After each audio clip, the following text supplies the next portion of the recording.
ஆகாஷ்வாணி.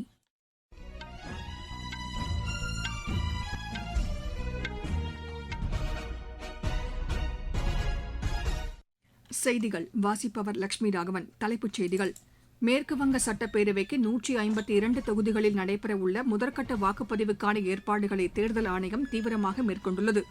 கேரள மாநிலம் திருச்சூரில் நேரிட்ட வெடிவிபத்தில் உயிரிழந்தோர் எண்ணிக்கை 13ஆக அதிகரித்துள்ளது. நாட்டின் கடல்சார் உணவு ஏற்றுமதி சென்ற நிதியாண்டில் 72,300 கோடி ரூபாயாக உயர்ந்துள்ளது. ஈரானுடனான அமைதி பேச்சுவார்த்தையை தொடர ஏதுவாக சண்டை நிறுத்தத்தை காலவரையின்றி நீட்டிப்பதாக அமெரிக்க அதிபர் திரு டொனால்டு டிரம்ப் தெரிவித்துள்ளார். உலகக்கோப்பை ஜூனியர் துப்பாக்கி சுடும் போட்டியில் இந்தியா ஒரு தங்கம், ஒரு வெள்ளி, ஒரு வெண்கலப் பதக்கம் வென்றது. இனி விரிவான செய்திகள். தமிழக சட்டப்பேரவைத் தேர்தலுடன் மேற்குவங்க மாநில சட்டப்பேரவைக்கு முதற்கட்டமாக 152 தொகுதிகளில் வாக்குப்பதிவுக்கான ஏற்பாடுகள் தீவிரமாக மேற்கொள்ளப்பட்டுள்ளன. இந்த தொகுதிகளில் நேற்று மாலையுடன் பிரச்சாரம் முடிவுக்கு வந்துள்ளது. பிஜேபி, திரிணாமுல் காங்கிரஸ் மற்றும் இடதுசாரி கட்சிகளின் தலைவர்களும் வேட்பாளர்களும் இறுதிக்கட்ட பிரச்சாரத்தில் ஈடுபட்டனர். 16 மாவட்டங்கள் அடங்கிய இந்த தொகுதிகளில் 1478 வேட்பாளர்கள் போட்டியிடுகின்றனர். நாளை வாக்குப்பதிவை நேர்மையாகவும் அமைதியாகவும் நடத்துவதற்கான அனைத்து ஏற்பாடுகளையும் தேர்தல் ஆணையம் மேற்கொண்டுள்ளது.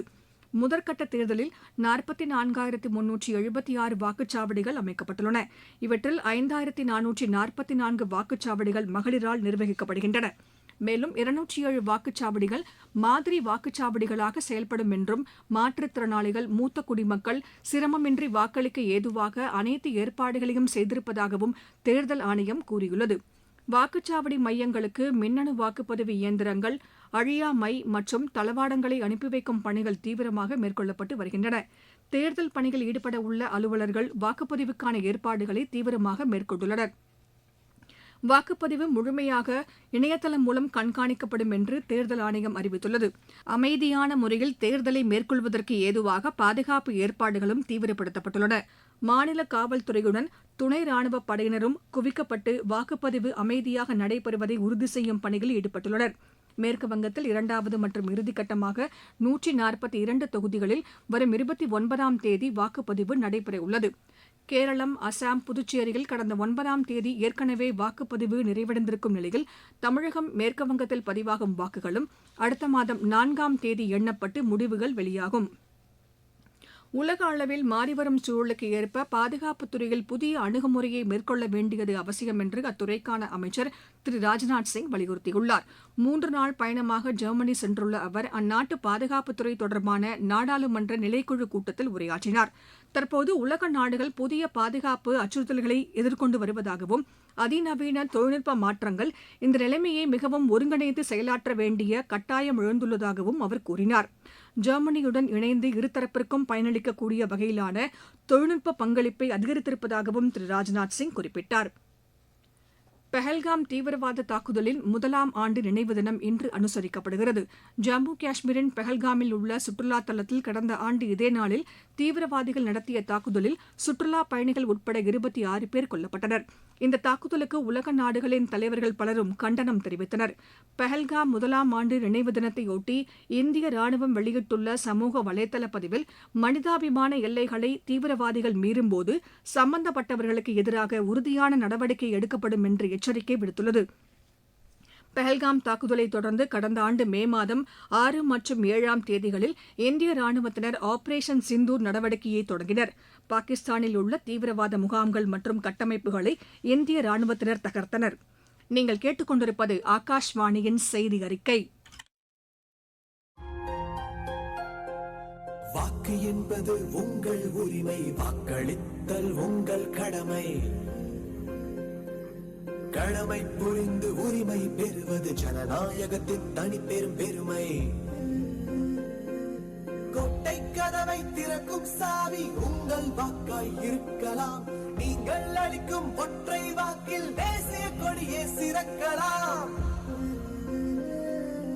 இதயம் சொல்வதை கேளுங்கள், எல்லாரும் வாக்களியுங்கள். உங்கள் வாக்கு நித்திய வாக்கு, உங்கள் வாக்கு சத்திய வாக்கு. உங்கள் வாக்கு நித்திய வாக்கு, உங்கள் வாக்கு சத்திய வாக்கு. கேரள மாநிலம் திருச்சூர் மாவட்டத்தில் நேரிட்ட வெடிவிபத்தில் உயிரிழந்தோர் எண்ணிக்கை 13ஆக அதிகரித்துள்ளது. திருச்சூரில் நடைபெறும் புகழ்பெற்ற பூரம் திருவிழாவில் வெடிப்பதற்காக 5 ஏக்கர் பரப்பளவில் வைக்கப்பட்டிருந்த பட்டாசுகள் வெடித்ததில் இந்த விபத்து ஏற்பட்டதாக காவல்துறையினர் தெரிவித்தனர்.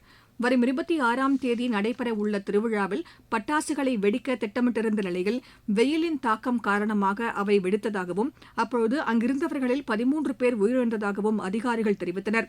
இந்த விபத்தில் உயிரிழந்தவர்களின் குடும்பத்தினருக்கு குடியரசுத் தலைவர் திருமதி திரௌபதி முர்மு, பிரதமர் திரு நரேந்திர மோடி உள்ளிட்டோர் இரங்கல் தெரிவித்துள்ளனர். உயிரிழந்தவர்களின் குடும்பங்களுக்கு பிரதமரின் நிவாரண நிதியிலிருந்து தலா 2 லட்சம் ரூபாய் வழங்க பிரதமர் உத்தரவிட்டுள்ளார். நாட்டின் கடல்சார் உணவு ஏற்றுமதி சென்ற நிதியாண்டில் 72,300 கோடி ரூபாயாக உயர்ந்துள்ளது. கடல் உணவு ஏற்றுமதியின் அளவு 19 லட்சம் மெட்ரிக் டன்னை எட்டியுள்ளதாக கடல்சார் உற்பத்திப் பொருட்கள் ஏற்றுமதி மேம்பாட்டு ஆணையம் வெளியிட்ட தகவல் தெரிவிக்கிறது. கடல்சார் பொருட்கள் ஏற்றுமதி வருவாயில் 2 பங்கு வர்த்தகத்துறை சார்ந்ததாக உள்ளது என்று அந்த ஆணையம் தெரிவித்துள்ளது. ஈரானுக்கு எதிரான மோதலை முடிவுக்கு கொண்டுவர அமைதி பேச்சுவார்த்தையை தொடர ஏதுவாக அந்நாட்டுடனான சண்டை நிறுத்தத்தை காலவரையின்றி நீட்டிப்பதாக அமெரிக்க அதிபர் திரு டொனால்டு டிரம்ப் தெரிவித்துள்ளார். ஈரானுடனான 2 வார கால சண்டை நிறுத்தம் இன்று காலையுடன் முடிவடைய இருந்த நிலையில் திரு டிரம்ப் வெளியிட்டுள்ள சமூக வலைதள பதிவில் பாகிஸ்தான் கேட்டுக் கொண்டதன் பேரில் தாம் இந்த முடிவை எடுத்திருப்பதாக குறிப்பிட்டுள்ளார். என்றாலும் ஈரான் துறைமுகங்கள் மற்றும் கடற்கரை பகுதிகளில் அமெரிக்க கடற்படையின் தடை தொடரும் என்றும் அவர் தெரிவித்துள்ளார். அமைதி பேச்சுவார்த்தையில் சுமூக தீர்வு ஏற்படும் வரை இந்த நடவடிக்கை தொடரும் என்றும் அவர் தெரிவித்தார். திரு டிரம்பின் இந்த தன்னிச்சையான அறிவிப்பை இஸ்ரேல் ஏற்றுக்கொண்டதா என்பது குறித்து எந்தவொரு தகவலும் வெளியாகவில்லை. இதனிடையே பாகிஸ்தான் தலைநகர் இஸ்லாமாபாத்தில் நடைபெற இருந்த 2ஆம் சுற்று பேச்சுவார்த்தையில் பங்கேற்பதற்காக செல்ல இருந்த அமெரிக்க துணை அதிபர் திரு ஜே.டி. வான்ஸ் தமது பயணத்தை ரத்து செய்துள்ளார். பல்கேரிய நாடாளுமன்ற தேர்தலில் வெற்றி பெற்றுள்ள பல்கேரிய முன்னேற்றக் கட்சியின் தலைவர் திரு ரோமன் ராதேவிற்கு பிரதமர் திரு நரேந்திர மோடி வாழ்த்து தெரிவித்துள்ளார். அவர் வெளியிட்டுள்ள சமூக வலைதள பதிவில் அண்மையில் நடைபெற்ற தேர்தலில் திரு ருமென் ராதேவின் கட்சி மிகப்பெரிய வெற்றியை அடைந்திருக்கும் நிலையில் அந்நாட்டுடன் இணைந்து செயல்படுவதை தாம் எதிர்நோக்கி இருப்பதாக குறிப்பிட்டுள்ளார். இரு நாடுகளுக்கும் இடையேயான பன்முக உறவுகளையும் நட்புறவையும் மேலும் வலுப்படுத்துவதுடன் இரு நாடுகளும் விரிவான ஒத்துழைப்புடன் செயலாற்ற விரும்புவதாக திரு நரேந்திர மோடி தெரிவித்துள்ளார். உலகக்கோப்பை ஜூனியர் துப்பாக்கி சுடும் போட்டியில் இந்தியா 1 தங்கம், 1 வெள்ளி, 1 வெண்கலப் பதக்கம் வென்றது. எகிப்தின் கெய்ரோவில் நடைபெறும் இப்போட்டியின் 10 மீட்டர் ஏர் பிஸ்டல் பிரிவில் ஷிவா நர்வால் தங்கப்பதக்கத்தையும், சிராக் சர்மா வெண்கலப் பதக்கத்தையும், 10 மீட்டர் ஏர் ரைபிள் பிரிவில் பனா புக்ரா வெள்ளிப் பதக்கத்தையும் வென்றனர். ஸ்லோவாக்கியாவின் செனக் சர்வதேச டேபிள் டென்னிஸ் போட்டியில் இந்தியாவின் ஆகாஷ் பால், சுதிர்தா முகர்ஜி இணை பட்டம் வென்றது. கலப்பு இரட்டையர் பிரிவு இறுதி ஆட்டத்தில் இந்த இணை 3-0 என்ற புள்ளிக்கணக்கில் ஸ்லோவாக்கியாவின் லுபோமிர் பிஸ்டெச் பர்போரா குகுல்கோவா இணையை வென்றது.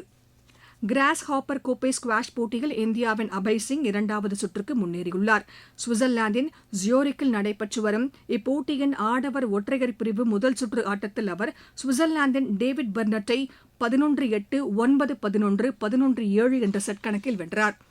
ஐபிஎல் கிரிக்கெட் போட்டியில் நேற்று நடைபெற்ற ஆட்டத்தில் ஹைதராபாத் அணி 47 ரன் வித்தியாசத்தில் தில்லி அணியை வென்றது. ஹைதராபாத்தில் நடைபெற்ற இப்போட்டியில் முதலில் விளையாடிய ஹைதராபாத் அணி நிர்ணயிக்கப்பட்ட 20 ஓவரில் 2 விக்கெட் இழப்பிற்கு 242 ரன் குவித்தது. தொடக்க ஆட்டக்காரர் அபிஷேக் சர்மா 68 பந்துகளில் 135 ரன் சேர்த்து இறுதி வரை ஆட்டமிழக்காமல் இருந்தார். 243 ரன் எடுத்தால் வெற்றி என்ற இலக்குடன் பின்னர் களமிறங்கிய தில்லி அணி 20 ஓவரில் 9 விக்கெட்களை இழந்து 195 ரன் எடுத்து தோல்வியடைந்தது. இன்று நடைபெறும் ஆட்டத்தில் லக்னோ ராஜஸ்தான் அணியை எதிர்கொள்கிறது. லக்னோவில் இப்போட்டி இரவு மணி 7:30க்கு தொடங்குகிறது. இந்தியா தென்னாப்பிரிக்க அணிகளுக்கு இடையேயான மகளிர் டுவெண்டி கிரிக்கெட் போட்டியின் 3வது ஆட்டம் இன்று நடைபெறுகிறது. ஜோகன்னஸ்பர்க்கில் இப்போட்டி இந்திய நேரப்படி இரவு மணி 9:30க்கு தொடங்கும். 5 போட்டிகளை கொண்ட இந்த தொடரில் ஏற்கனவே முடிவடைந்த 2 ஆட்டங்களிலும் தென்னாப்பிரிக்கா வெற்றி பெற்று முன்னிலை பெற்றுள்ளது. மீண்டும் தலைப்புச் செய்திகள். மேற்குவங்க சட்டப்பேரவைக்கு 152 தொகுதிகளில் நடைபெறவுள்ள முதற்கட்ட வாக்குப்பதிவுக்கான ஏற்பாடுகளை தேர்தல் ஆணையம் தீவிரமாக மேற்கொண்டுள்ளது. கேரள மாநிலம் திருச்சூரில் நேரிட்ட வெடிவிபத்தில் உயிரிழந்தோர் எண்ணிக்கை 13ஆக அதிகரித்துள்ளது. நாட்டின் கடல்சார் உணவு ஏற்றுமதி சென்ற நிதியாண்டில் 72,300 கோடி ரூபாயாக உயர்ந்துள்ளது. ஈரானுடனான அமைதி பேச்சுவார்த்தையை தொடர ஏதுவாக சண்டை நிறுத்தத்தை காலவரையின்றி நீட்டிப்பதாக அமெரிக்க அதிபர் திரு டொனால்டு டிரம்ப் தெரிவித்துள்ளார். உலகக்கோப்பை ஜூனியர் துப்பாக்கி சுடும் போட்டியில் இந்தியா 1 தங்கம், 1 வெள்ளி, 1 வெண்கலப் பதக்கம் வென்றது. இத்துடன் இந்த செய்தி அறிக்கை நிறைவு பெற்றது.